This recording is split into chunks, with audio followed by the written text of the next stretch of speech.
Hello everyone, good morning, welcome back to my channel. দেখো সকাল সকাল ঘুম থেকে উঠে রোদ পোয়াতে ছাদে চলে গেছিলাম, তারপরে নিচে এসে স্নান টান করে রেডি হয়ে চলে গেলাম রান্না করতে। এখানে দেখো চিংড়ি মাছ কেটে ধুয়ে এটা এখন রান্না করব।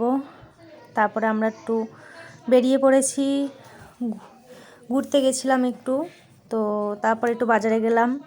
দেখে ওখানটা কৃষি মেলার সব প্যান্ডেল চলছে, তোমরা একটু দেখে নাও প্যান্ডেলটা। তারপর আমরা ওখানে কিছুক্ষণ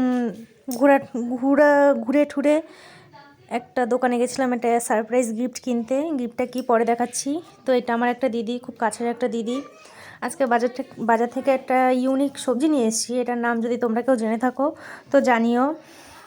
তারপরে বাড়ি এসে রান্না করে এবার আমরা খেতে বসবো। তো এদিকে আমার বর হাতা ছাড়া শর্টকাটে ভাত রান্না করছিল, হাতার কাজটা হাত দিয়ে করছিল। তারপরে আমরা এখানে খাওয়া দাওয়া কমপ্লিট করলাম। তো আমার ভিডিওটা এখানেই শেষ করছি, তোমাদের কেমন লাগলো জানিও।